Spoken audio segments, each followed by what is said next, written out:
valoriser son patrimoine et créer de la valeur, on passe à l'action avec Fabien sur Radio Grand Lac. Bonjour à toutes et à tous et bienvenue pour une nouvelle émission de On passe à l'action, une émission centrée sur la valorisation et la protection de votre patrimoine. Alors aujourd'hui, on va parler de transmission. Transmettre une société, c'est perpétuer un héritage, c'est laisser une trace. Mais comment le faire sans se démunir ? L'objectif de cette émission d'aujourd'hui, c'est de traiter des titres de société d'exploitation commerciale, libérale, agricole et industrielle, c'est-à-dire de traiter et d'être sur le centre, d'aborder la question des sociétés d'exploitation.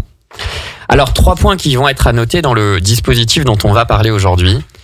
Le premier, c'est qu'il va nous permettre de transmettre, de donner, que ce soit à votre décès ou lors d'une donation, les titres de cette société détenus en direct ou par une société personne morale pour un coût de l'ordre de 2,5%, alors même que le barème des droits de succession et de donation classique peut monter jusqu'à près de 40 ou 45%.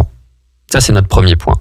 Notre deuxième point, c'est que ce dispositif-là, dont on va parler aujourd'hui, eh bien, cumulé avec un autre dispositif, il va nous permettre de ne pas décaisser ni les droits de donation, ni les droits de succession lors de la transmission.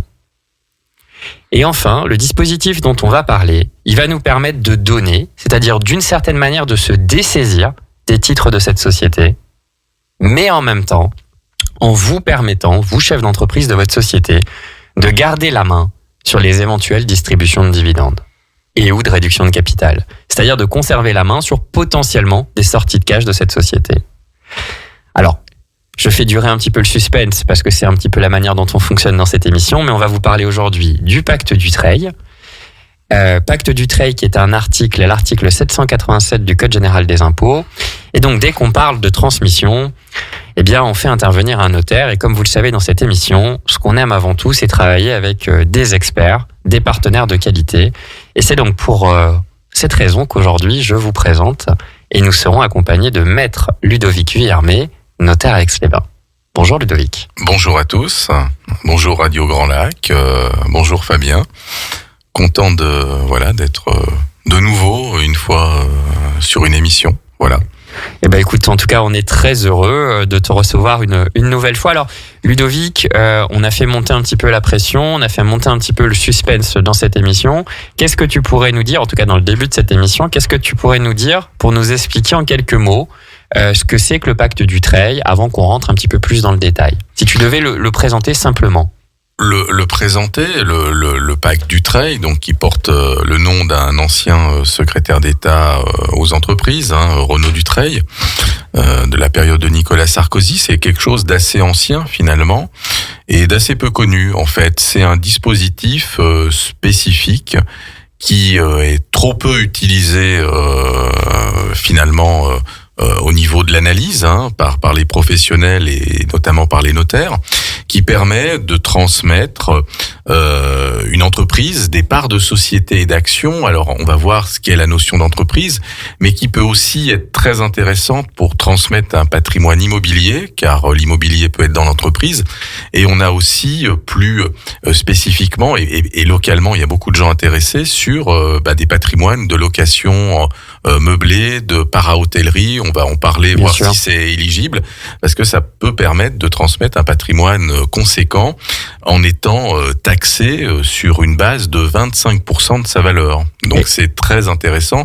C'est un des dispositifs les plus importants en termes d'exonération de droits, car la signature d'un pacte Dutreil qui s'intègre dans une volonté de transmission globale de son patrimoine, parce qu'il faut toujours penser sur une certaine globalité, va permettre de bénéficier d'une exonération des droits de mutation à titre gratuit, c'est-à-dire les droits de donation et de succession, à hauteur de 75% de la valeur finalement de l'actif de la société. Voilà. Et ça, c'est un point qui est très important que tu nous signales aujourd'hui, Ludovic, parce que si on prend un exemple, on a aujourd'hui un patrimoine avec quelqu'un qui veut transmettre les titres de sa société d'exploitation, donc à une activité commerciale, libérale, agricole et industrielle, qui vaut 1 million d'euros.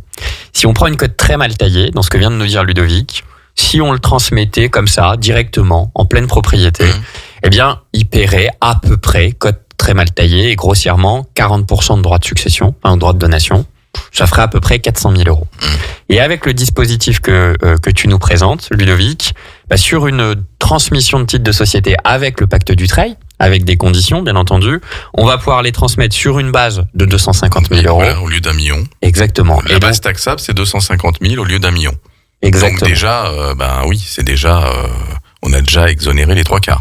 Exactement. Et derrière, ces droits de donation de succession qui sont calculés, ils vont être de l'ordre, puisque du coup, on descend de barème et on serait plutôt à 20%. Et on descend plutôt à 50 000 euros de droits de succession ou de donation.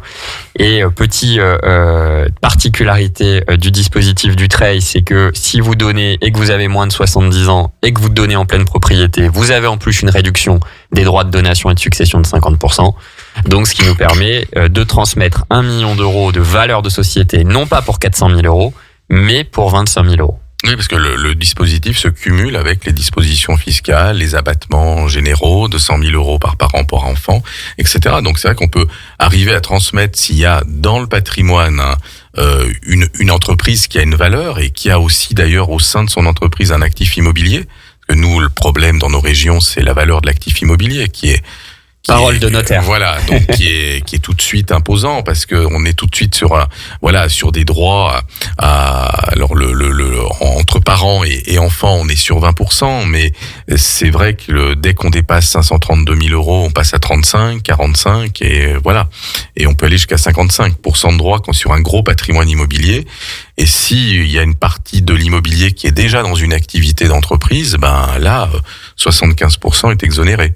Voilà. Exactement, c'est une très bonne stratégie. Notamment de l'immobilier touristique, etc., de para-hôtellerie, etc., qui est un dispositif qui peut vraiment intéresser des personnes sur le secteur, voire même l'idée d'affecter une partie de leur activité à cette activité économique. Voilà. Alors, si tu le veux bien, on va revenir dans quelques instants sur justement l'éligibilité d'une location meublée ou d'une location meublée en para-hôtellerie sur ce dispositif, mais juste, est-ce que tu pourrais rappeler à nos interlocuteurs, enfin pas à nos interlocuteurs, mais à nos auditeurs, quelles sont les grandes dates, le mode de fonctionnement aujourd'hui d'un pacte Dutreil, c'est-à-dire que demain, on va prendre un exemple, moi je suis dirigeant d'entreprise, Ludovic, j'ai ma boîte, j'ai une associée minoritaire qui est ma femme par exemple, j'ai 36 ans, j'ai envie d'avancer, et je veux qu'on fasse un pacte Dutreil. Qu'est-ce que je dois respecter comme date quand je vais venir te voir? Quels sont les points d'attention en termes de formalisme que tu vas me dire en fait? Alors déjà, le pacte Dutreil, il s'applique les mutations concernées. Donc c'est ce fameux article 787C du Code général des impôts. Il va pouvoir s'appliquer, alors comme tu viens de dire, par donation entre vifs, donc c'est toujours intéressant d'avoir une prospective là-dessus, mais c'est une option qui peut être prise aussi au moment du décès. Exact, bien sûr. Donc dans le premier cas, quand c'est consécutif au décès, le propriétaire d'exploitation, la formalité qui sera établie dans le cadre de la règlement de succession devra être quelque part, le défunt aura dû anticiper un engagement collectif, un engagement déjà là-dessus qu'il faut préparer déjà en amont du décès. Voilà. Dans le second cas, quand c'est un acte de donation, ça peut être une donation qui est au sens large, ça peut être une donation simple à l'un des enfants, ça peut être une donation partage global et qui ne concerne pas simplement l'entreprise, parce que là il y a un point important. Certes, il y a certainement la transmission de l'entreprise au profit d'un ou deux enfants, mais il faut penser aussi sa transmission d'une manière globale entre patrimoine professionnel et personnel, et ne pas faire d'ailleurs qu'un Dutreil s'il y a une volonté de transmission. Et le pacte Dutreil marche avec une donation partage. Entre plusieurs enfants, dont certains enfants ne prendront peut-être que la maison d'habitation, ils n'auront rien à voir avec l'entreprise, et aussi que ça soit une donation partage avec soult ou sans soult, c'est-à-dire celui qui prend l'entreprise pourra bénéficier, il pourra y avoir le bénéfice du pacte Dutreil, mais pour autant, ça ne va pas être un partage inégal par rapport à ses autres héritiers. Il devra devoir une soulte au profit de ses frères et sœurs. Donc c'est quelque chose de vraiment à prendre dans sa globalité. Le pacte Dutreil est très intéressant, mais toujours penser aussi à la globalité de la transmission, parce que en France, on ne peut pas déshériter ses enfants. On a droit à un minimum réservataire. On peut y penser très fort. On peut y penser très fort, mais on peut pas le faire. Mais on peut pas le faire. Par exemple, si on n'a qu'un enfant, il est forcément héritier de plein droit de la moitié de la succession. Quand on a 2 enfants, c'est chacun a droit à un tiers minimum des 2 enfants. Et si on a 3 enfants et plus, on ne peut disposer que d'un quart de son patrimoine, mais c'est quand même important, de le savoir. Alors ça, c'est un point que tu soulèves qui est vraiment décisif pour que nos auditeurs et auditrices l'aient bien en tête. C'est-à-dire qu'en fait, aujourd'hui, le pacte Dutreil, c'est évidemment quelque chose de très puissant. On vient de le voir avec un exemple, c'est quasiment une fiscalité 10 à 20 fois inférieure à celle qu'on pourrait avoir. Elle concerne les entreprises. Mais c'est pas parce qu'à côté de votre patrimoine, vous avez autre chose et que vous avez également d'autres enfants qui ne seraient pas intéressés qu'on peut pas trouver une solution pour inclure ce pacte Dutreil dans une situation globale. Voilà, c'est quelque chose qui se voit dans sa globalité. Mais c'est vrai que s'il y a la transmission, la volonté d'un enfant de reprendre l'entreprise, c'est vraiment facilité et du coup, la valeur de l'entreprise est évaluée avec tout son actif. Donc, faut bien comprendre que ça marche pour une activité agricole. Dans l'activité agricole, il peut y avoir des hectares de foncier transmis, qui vont être décotés à 75%. Donc, on cotait la valeur de l'immobilier, parce qu'on a aussi beaucoup d'agriculteurs qui ont de grandes exploitations, de belles exploitations agricoles, avec dedans des terrains constructibles. Affectés à l'exploitation. Donc, ça va permettre une transmission de foncier qui peut valoir rapidement quelques millions d'euros, décoté d'emblée à 75%. Exactement. Et ça, c'est vrai que en plus, on est dans une région qui est quand même marquée par l'agriculture et l'agroalimentaire. En tout cas, l'agriculture. Donc, c'est vrai que c'est un point qui est très important de le noter. Et pour que tout le monde comprenne bien aussi le formalisme, c'est-à-dire que demain, on reste sur mon exemple chef d'entreprise dans une société par action simplifiée. Ce que je fais, c'est que j'achète et je vends des tuiles pour les revendre partout dans le monde et je le fais d'Aix-les-Bains. J'ai une associée qui est ma femme et donc je vais voir Ludovic. Pour mettre en place un pacte Dutreil, la première étape, c'est que je vais voir Ludovic, je vais voir un notaire, et avec Ludovic, ce qu'on va faire, c'est qu'on va mettre en place un engagement collectif, c'est-à-dire que je vais signer un engagement de conservation des titres de ma SAS avec ma femme.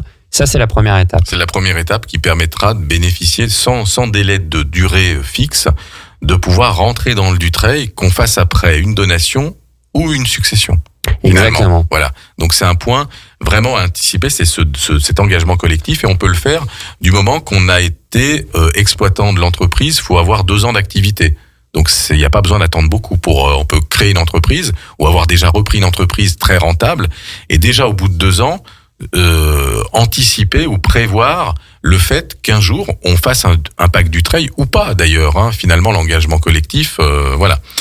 Et après, au niveau de l'engagement individuel des héritiers, des donataires, des légataires, ça peut être aussi un légataire extérieur, pas forcément un enfant. Un salarié. Un neveu, un salarié, extérieur. Donc là, il y aura un engagement, finalement, de conserver les titres, on va dire, pendant 4 ans. C'est pas non plus se lier sur une vie professionnelle complète. Exactement. Voilà. Surtout quand on voit l'espérance de vie aujourd'hui des gens qui va monter qui montent assez régulièrement vers 90 ans. On se dit que 4 ans dans une vie, c'est finalement quoi, 4%, 5%, 6%, c'est pas énorme. Voilà. Et la troisième condition, ça va être une poursuite de l'exploitation de l'entreprise par un héritier, donataire et ségataire dans une fonction vraiment effective de direction. Mais ça veut pas dire qu'il est seul à bord, en fait. Il pourra être directeur, il pourra avoir embauché un directeur général, il pourra aussi se faire assister. Ça sera pas forcément à lui, c'est pas simplement sur ses épaules que vont reposer l'entreprise. Il faudra qu'il garde ses titres et qu'il garde dans l'entreprise une fonction finalement de direction à titre d'activité principale. Voilà. Et puis, moi, ce que je retiens de ce que tu viens de me dire et qui me semble quand même décisif, c'est que... D'ailleurs, c'est 4 ans pour les titres et l'activité, c'est 3 ans. C'est 3 ans pour la fonction de direction et 4 ans pour les titres, tout à fait. Et moi, ce que je retiens 2 points de ce que tu viens de dire qui me semblent très importants en tant que client futur ou en tant que conseiller de mes clients, c'est finalement, ça concerne tout le monde, ce pacte Dutreil. Parce que, comme tu l'as dit, au bout de 2 ans d'activité, je peux commencer à réfléchir à mettre un pacte Dutreil. Si j'ai des enfants dont certains qui veulent reprendre l'entreprise et d'autres pas, si j'ai un bon notaire, je viens de voir, tu vas avoir une approche globale et être capable d'intégrer cette donation dans une approche globale. Et puis, quelque part, on va pouvoir assez largement considérer ce sujet dans l'ensemble. Donc ça, c'est le premier point que je comprends. Et l'autre point qui est très intéressant dans ce que tu dis, c'est que finalement, que j'ai vocation de donner ou pas, ce que je fais, c'est que je prépare la suite. J'anticipe. Ce qui est un peu le métier d'un chef d'entreprise, hein, modestement. Bah, tu le sais bien puisque tu es associé de ta structure. Quelque part, je me pose plusieurs questions. La première, c'est qu'est-ce qui se passe si demain je décède ? J'ai mis en place un engagement collectif. C'est-à-dire que le Dutreil, j'aurais plus qu'à partir sur un engagement individuel. Individuel de l'héritier qui doit effectivement travailler dans l'entreprise pendant 3 ans et conserver les titres 4 ans. Donc lui-même, ça peut être un moyen de transmission. Par exemple, il y a un décès. C'est vrai que la boîte peut pas s'arrêter du jour au lendemain. Il y a un enfant qui a peut-être pas envie de faire ce métier-là, mais qui veut se dire, tiens, vu l'intérêt fiscal, et je vais pas laisser tomber quand même la boîte comme ça, je la prends en direction pendant 3 ans, je garde les titres 4 ans, après ça l'empêche pas de partir sur après une cession de cette entreprise. Il s'engage pas à la durée à passer sa vie professionnelle dans cette entreprise, mais il l'aura eu pour une valeur de 25% de sa valeur fiscalement. Ah oui, donc très intéressant. Et voilà. Puis ce qui est très intéressant, c'est qu'en fait, il va y avoir cette discussion. Et moi, quand j'emmène mes clients en rendez-vous ou quand on va réfléchir sur cette question-là avec des notaires, ce qui est très important, c'est qu'on va se poser les bonnes questions. Qu'est-ce qui se passe si demain je décède ? Qu'est-ce qui se passe si demain c'est mon fils qui doit reprendre l'entreprise dans l'urgence ? Est-ce que j'ai le staff pour l'accompagner, comme tu l'as dit ? Parce que reprendre une fonction de direction, mon fils, votre fille, nos enfants, ça sera pas les premiers qui se retrouveront à avoir une fonction de direction, à être directeur général d'une entreprise ou président et à avoir un super bon DAF, un super bon directeur commercial, un super bon DRH qui font 90% du boulot. Et ça, je trouve ça très vertueux dans ce que tu viens de dire, parce que quelque part, on vient s'asseoir autour de la table entre professionnels, avec un notaire, le client, ses conseillers, et on vient se dire, OK, qu'est-ce qu'on pourrait faire si demain il arrive un événement imprévu ? Et l'avantage d'un pacte Dutreil, même mis en place à titre préventif, c'est-à-dire on fait courir l'engagement collectif, comme tu le proposes, c'est que finalement le notaire il est directement au courant de cette réflexion. Et c'est ça qui est très intéressant. Oui, le but c'est d'associer, d'avoir une vision à 360 du professionnel sur son patrimoine professionnel et personnel, et aussi en lien avec l'expert comptable, le juriste de l'entreprise, mettre en place ça. Et pour, on va dire, 90% des entreprises, le fils n'a pas forcément la nécessité d'avoir un diplôme. Beaucoup d'entreprises sont un peu libres d'accès, hein. Bien Donc sûr. si on n'est pas dans une profession réglementée, c'est quelque chose qui justement il peut reprendre la boîte, le temps de s'orienter peut-être sur une autre activité pour l'entreprise, ou le temps de la transmettre à quelqu'un qui en fera réellement son métier sur 30 ans. Les héritiers, du moment qu'ils y travaillent 3 ans, ils gardent les titres 4 ans, ça permet aussi ce laps de transition aussi. Pour l'entreprise. Et puis pas d'être assommé au niveau des droits, c'est-à-dire à la vente directe de tout, parce que quand on est imposé sur 100% de la valeur, c'est pas pareil que quand on est imposé sur 25. Clairement. On va faire une petite pause de quelques instants et on reviendra sur les ondes avec Ludovic Vuillermet, notaire à Aix-les-Bains, pour aborder plusieurs sujets. Pacte Dutreil et location meublée, est-ce que c'est quelque chose qu'on peut faire ? Et on reviendra sur comment anticiper la transmission de sa société tout en continuant à percevoir des dividendes. À Aix-les-Bains, à Chambéry et bien plus encore, Radio Grand Lac vous accompagne sur le 92.1 FM. Les clés pour valoriser son patrimoine et créer de la valeur, on passe à l'action avec Fabien sur Radio Grand Lac. De retour sur Radio Grand Lac avec notre invité phare Ludovic Vuillermet, notaire à Aix-les-Bains. On était en train d'échanger sur la question du pacte Dutreil comme solution, comme en tout cas piste de réflexion pour accompagner la transmission de nos clients et de nos futurs clients. Et Ludovic, comme tu l'as souligné tout à l'heure, le Aixois, le Savoyard, le Haut-Savoyard, il aime bien l'immobilier. Et donc du coup, pendant qu'on était à la pause, mon téléphone sonnait, de multiples messages et appels téléphoniques en me disant « S'il te plaît, demande à Maître Vuillermet, est-ce que ce régime du pacte Dutreil, qui me permettrait donc de transmettre ou d'anticiper ma transmission de mon patrimoine immobilier à 2,5% à peu près de droits de donation ou de droits de mutation à titre gratuit contre 40 ou 45% pour un régime classique, est-ce que ça pourrait fonctionner pour la location meublée ?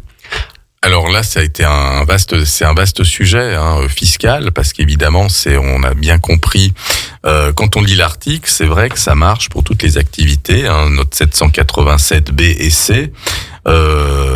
Pour être éligible au Pacte Dutreil et ouvrir droit à cette exonération des droits sur 75% de la valeur, il faut exercer une activité industrielle, commerciale, artisanale, agricole ou libérale, à l'exclusion des activités civiles. Donc les activités civiles, c'est vrai que l'immobilier, la détention d'immobilier, la location vide pour des logements à destination d'habitation principale du locataire sont donc exclus. Mais c'est posé tout de suite la question de personnes qui ont une activité réelle de loueurs meublés, notamment touristiques dans nos stations. Exact. Alors ou pour les thermalistes, voilà, qu'on salue. Voilà, pour tout ce qui est location touristique, qui est une activité commerciale. Fiscalement parlant, qui est une activité commerciale quand on regarde le droit de l'urbanisme, l'activité de location meublée dans les destinations, les affectations des bâtiments, les locations touristiques sont vues comme une activité finalement, je fais large et je simplifie, un peu d'hôtellerie. Donc du coup, pourquoi ça ne serait pas éligible au Pacte Dutreil, et ça me permettrait de transmettre pourquoi pas tout un stock d'appartements petits ou grands que j'affecte à de la location meublée. Donc dans un premier temps, la jurisprudence a refusé en fait ce point. Elle ne l'accepte d'ailleurs en cours, il faut partir là-dessus, que si dans le meublé on prend cette option dite un peu de para-hôtellerie. Qu'est-ce que le meublé touristique en para-hôtellerie? C'est-à-dire que dans son meublé, son Airbnb, on fait 3 des 4 prestations suivantes. C'est-à-dire, on accueille, c'est souvent le cas, le propriétaire aixois qui a son petit immeuble, il accueille ses curistes. On doit faire le ménage, on doit préparer les petits déjeuners. Ça, c'est un petit peu moins le cas sur peut-être un peu plus segmenté, le petit déjeuner. Donc, ménage, accueil, petit déjeuner et changement du linge. Voilà. Donc, du moment qu'on fait cette activité, et attention, on peut même la faire par l'intermédiaire d'une conciergerie. Ça marche. On n'est pas obligé de préparer le café des autres. Voilà, et d'aller d'aller faire le ménage et changer les draps de son stock de meublé. Ça ne marche pas pour ce qui est résidence de tourisme. Attention, parce que là, il y a vraiment un exploitant de la résidence. Mais du moment qu'on le fait soi-même ou par l'intermédiaire d'un salarié, d'une conciergerie, et qu'on fournit 3 de ces 4 activités, notre meublé est qualifié de para-hôtelier. Donc là, si on a par exemple, un gros stock d'immobilier en para-hôtellerie, c'est tout à fait éligible au Pacte Dutreil. Donc, on peut transmettre 2 millions d'euros de patrimoine. On a quelques appartements en station et on sera taxé sur 25% de la valeur du patrimoine. Donc, sur 400 000 euros, au lieu d'être taxé sur 2 millions, finalement, d'euros d'immobilier, si on considère que c'était surtout de l'immobilier. Et d'ailleurs, il y a certainement beaucoup de successions de donations qui sont faites sans ce point d'éligibilité au Pacte Dutreil. Des gens qui ont transmis, alors que finalement, ils louaient en meublé, ils auraient pu être éligibles s'ils prenaient cette option un petit peu de para-hôtellerie au Pacte Dutreil. Alors là, on a eu une décision toute récente, en 2023, qui a accepté l'éligibilité du Pacte Dutreil sur un stock d'immobilier loué en meublé professionnel, mais sans finalement cette option de para-hôtellerie. Alors là, il faut rester quand même un petit peu pas s'emballer. On va voir si c'est, comme on dit en droit, une décision de revirement de principe ou si c'est juste un arrêt d'espèce. Voilà. Parce que c'est vrai que ça nous ouvre du coup le Pacte Dutreil à la transmission de toute la location meublée touristique. Et pour l'État, oui, il y a une perte de droits de donation et de succession qui est phénoménale, surtout dans nos régions. Mais il y a cette dernière décision qui a été publiée, l'objet de pas mal de publications, parce que les fiscalistes se sont tout de suite enflammés, parce que les décisions précédentes étaient vraiment sur le refus du Pacte Dutreil, même si sur l'activité de logement meublé touristique. Et après, dans nos régions, on voit que c'est une véritable activité économique, donc je vois pas pourquoi, oui, ça serait refusé. C'est pas une activité de nature civile, ni fiscalement, ni au niveau de l'urbanisme. Donc ça a sa logique. Après, attendons la réaction quand même de Bercy là-dessus. Attendons que aussi le Parlement peut peut-être se saisir du sujet, parce qu'on sait que le Airbnb, tout ça, est dans la ligne de mire de pas mal, pas simplement de la fiscalité successorale, mais dans son statut global. Mais on voit bien que ça devient pour beaucoup de gens, moi j'ai pas mal de personnes que je connais sur Aix, qui sont des clients ou simplement des relations, qui vivent réellement d'une activité touristique type Airbnb. Voilà, ouais, bien sûr. Sans forcément faire les petits déjeuners. Voilà. Donc voilà, donc un débat.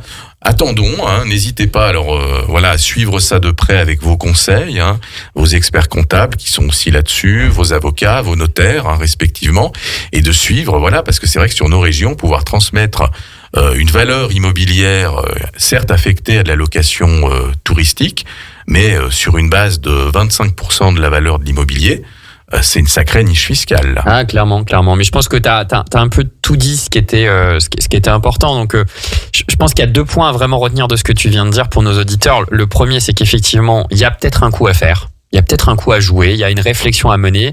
Et comme la jurisprudence est brûlante, l'actualité juridique est parfois un peu incertaine, il y a toujours une prime à se poser les bonnes questions et à faire étudier ça par un professionnel. Ça, c'est le premier point. Après, le deuxième point, tu l'as dit avec tes mots, c'est que les Français, comme les Savoyards et les Hauts-Savoyards, mais on est quand même des Gaulois, c'est-à-dire qu'on a peur que le ciel nous tombe sur la tête, et donc on aime bien l'immobilier.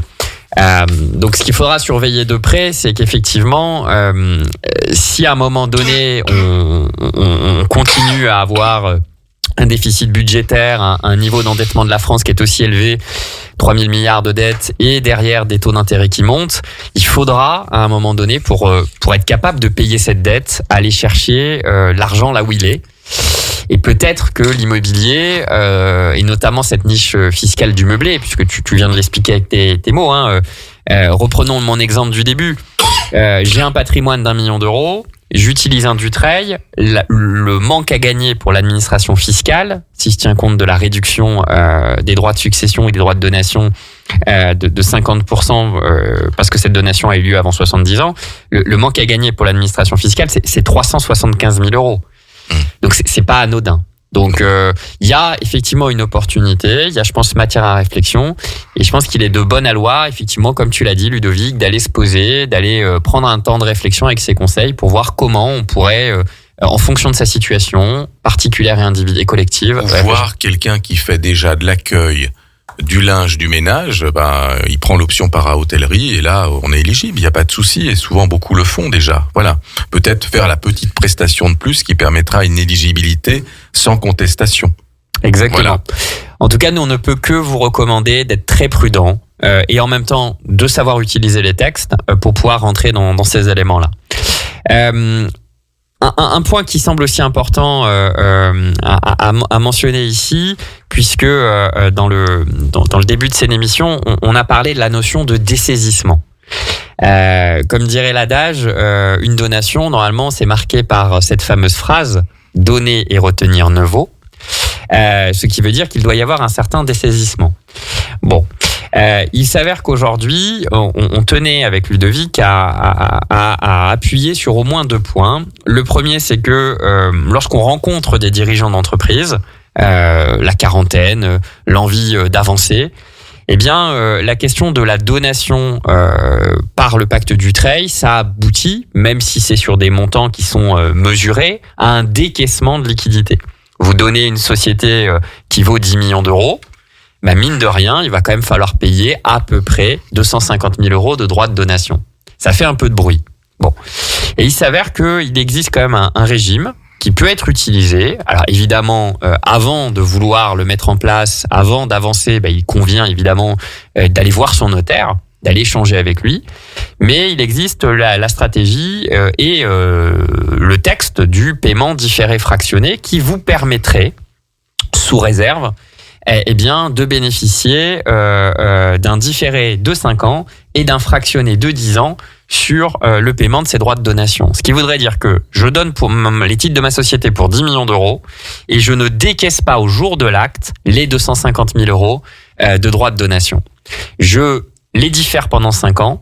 Et ensuite, j'ai la possibilité de les fractionner pendant 10 ans, à condition, effectivement, que je transmette au moins 5% du capital social de ma société dans cette donation. Donc voilà un point qui semble assez important et assez décisif à bien conserver. Le deuxième point qui nous semblait également bon à préciser avec Ludovic, c'est une situation au sujet de la perception des dividendes futurs. Parce que j'ai 40 ans, je décide de transmettre les titres de ma société en partie en pleine propriété. Par exemple, je sais pas, j'ai une société qui vaut 10 millions d'euros. Cette société-là, je décide d'en transmettre, Ludovic, par exemple 50% avec le pacte Dutreil.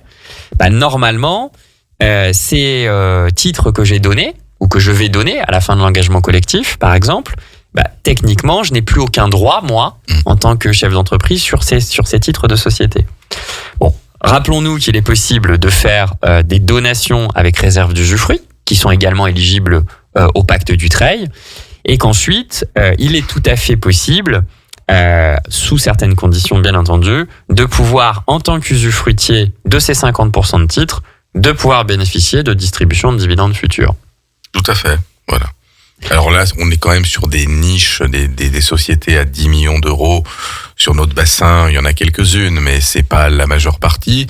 Mais c'est vrai que sur 1 million d'euros, c'est déjà intéressant déjà et surtout c'est de prévoir tôt. Ça permet de prévoir tôt sans se dessaisir et de continuer à avoir une activité et des revenus. Voilà. Exactement. Alors, c'est aussi valable pour une cession d'1 million que de 10 millions d'euros. Alors, la question du paiement différé fractionné, c'est vrai que 25 000 euros, c'est de l'argent qui est à sortir. On peut demander un différé fractionné. Et quant au chef d'entreprise qui ne voudrait pas hypothéquer ses distributions de dividendes futurs, voilà, gardez en tête que vous pouvez transmettre avec un notaire, vous pouvez transmettre avec Ludovic les titres de votre société avec réserve d'usufruit. Donc, vous n'êtes pas obligé de transmettre la pleine propriété. C'est éligible au pacte Dutreil. Et vous, en tant qu'usufruitier des titres de cette société, vous pourriez bénéficier de distribution de dividendes futurs. C'est-à-dire que vous auriez un petit peu le beurre et l'argent du beurre, d'une certaine manière, puisque vous avez anticipé votre transmission. Et en même temps, si demain il y a des distributions de dividendes, vous pourriez en bénéficier. Voilà, peut-être dire un mot ce que c'est que l'usufruit, c'est l'usage et on retrouve le notaire. Le revenu des biens, parce que c'est vrai que tout le monde n'est pas au fait forcément du terme. L'usufruitier, c'est la propriété, c'est 3 choses, c'est l'usus, le fructus et l'abusus. Le fructus, c'est le droit de tirer les revenus du bien. L'usus, c'est d'en avoir l'utilité. Et l'abusus, c'est le socle, vraiment, qui là est transmis par le pacte Dutreil. Mais effectivement, une donation peut avoir une réserve d'usufruit qui permet à l'usufruitier de continuer à percevoir des dividendes, des revenus sur les actions transmises. Voilà.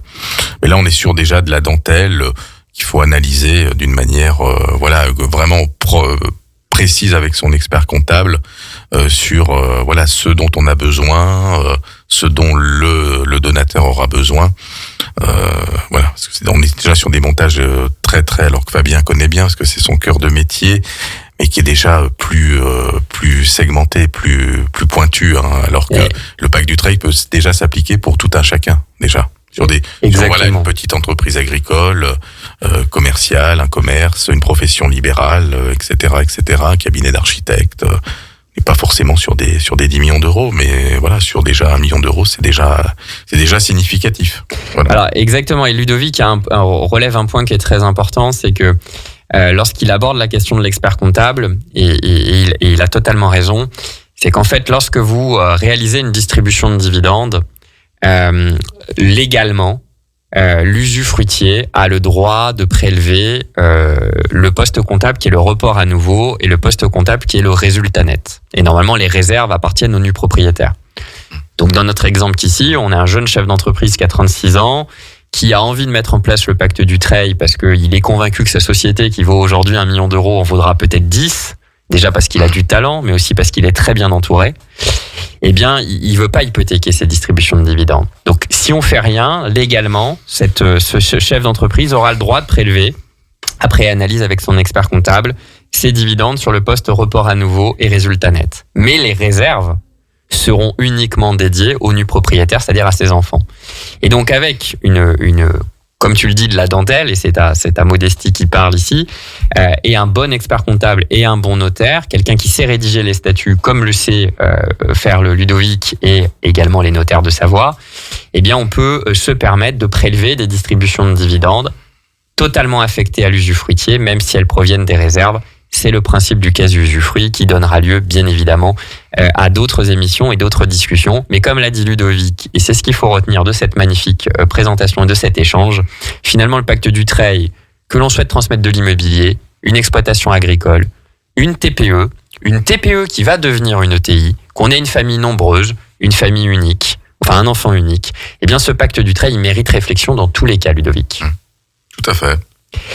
Voilà, écoutez, cela conclut cette belle émission avec un Jean-Pierre Germain concentré comme jamais. Et puis comme vous savez qu'on aime bien les phrases un petit peu percutantes et qu'on aime bien finir sur toujours des bons mots, eh bien je vous propose cette phrase-là. Vous viendrez pour aller chercher une rémunération de vos placements financiers, vous resterez pour la qualité de l'entourage. Je vous souhaite une excellente fin de journée et encore une très bonne audition sur Radio Grand Lac. À bientôt, au revoir. Plongez dans le grand bain de la vie locale avec Radio Grand Lac sur 92.1.